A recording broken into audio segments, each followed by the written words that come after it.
അടുത്തത് സമ്മാനദാനമാണ്. സമ്മാനം മേടിക്കാൻ പിള്ളേർ വരുമ്പോൾ മാതാപിതാക്കളും കൂടെ കാണണം കേട്ടോ. പിന്നെ പിള്ളേർ എന്ത് സന്തോഷത്തോടെ അറിയാമോ സമ്മാനം മേടിക്കാൻ കയറി ചെന്നതും ഇറങ്ങി വന്നതും ഒക്കെ. എല്ലാവരുടെയും മുമ്പ് നിന്നുകൊണ്ടാണ് ഇവർ സമ്മാനം വാങ്ങുന്നത്. അപ്പോൾ അവരുടെ മാതാപിതാക്കളൊക്കെ കൂടെ ഉള്ളപ്പം അത് അവർക്ക് കിട്ടുന്ന കോൺഫിഡൻസ് എന്നതായിരിക്കും. അതിനിടയ്ക്ക് ഞാനൊരു കുട്ടിയെ നോട്ട് ചെയ്തു. ആര് സമ്മാനം മേടിച്ചാലും അവൻ കൈ അടിച്ചുകൊണ്ടേയിരുന്നു. തൻ്റെ അനിയത്തി സമ്മാനം വാങ്ങിക്കൊണ്ട് വരുമ്പം കൂടെ കാത്തു നിൽക്കുന്ന ചേട്ടനെ കൂടെ കണ്ടപ്പോൾ സന്തോഷം. അന്നേരവും അവൻ നിർത്താതെ കൈ അടിച്ചുകൊണ്ട് തന്നെ ഇരുന്നു. എന്ത് പെട്ടെന്നാണെന്നറിയാമോ ചില സ്ഥലങ്ങളൊക്കെ നമ്മുടെ ഹൃദയങ്ങളെ തൊട്ടു പോകുന്നത്. ഇത് കടുമേനിയിലുള്ള SNDP AUP സ്കൂൾ. അവിടെ വിജയോത്സവം നടക്കുന്നുണ്ടെന്ന് അറിഞ്ഞിട്ടാണ് ഞാൻ അവിടെ ചെന്നത് തന്നെ. വീടിൻ്റെ അടുത്താണെങ്കിലും ഇത്ര സമയം ഞാൻ ആ സ്കൂളിൽ സ്പെൻഡ് ചെയ്യുന്ന ആദ്യമായിട്ടായിരുന്നേ. പോകാനും കാണാനും പരിചയപ്പെടാനും പറ്റിയ ഇടങ്ങളിലൊന്ന്.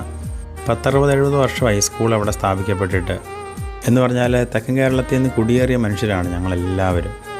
ഈ സ്കൂളിരിക്കുന്ന ഒരു റോഡരികാണ്. മാത്രമല്ല ഈ സ്കൂളിൻ്റെ അങ്ങിങ്ങോളം വലിയൊരു ഏരിയ തന്നെ കവർ ചെയ്യപ്പെടുന്നുണ്ട്.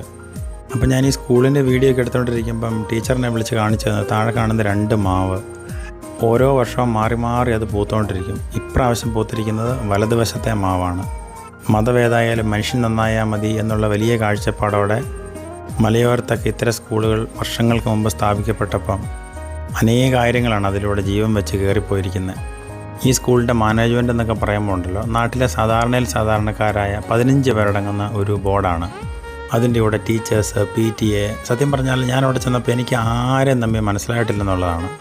ഓരോരുത്തർ പരിചയപ്പെടുത്തുമ്പോഴാണ് മനസ്സിലാകുന്നത് അത് ടീച്ചറാണ്, അത് പേരൻ്റാണ്, അല്ലെങ്കിൽ അത് സ്കൂൾ മാനേജ്മെൻ്റ് ആണെന്നൊക്കെ. അങ്ങനെയുള്ള ഇടങ്ങളിൽ പിള്ളേർക്ക് കിട്ടുന്ന പേഴ്സണൽ കെയറിനെ കുറിച്ചാണ് ഞാൻ അന്നേരം ചിന്തിച്ചത്. വിജയോത്സവത്തിൻ്റെ തിരക്കിനിടയ്ക്ക് 2 ചേച്ചിമാർ ആഘോഷമായിട്ട് അവിടെ ഭക്ഷണം ഉണ്ടാക്കുന്നുണ്ടായിരുന്നു. വീടായി മാറുന്ന വിദ്യാലയങ്ങൾ ദൈവം അനുഗ്രഹിക്കട്ടെ.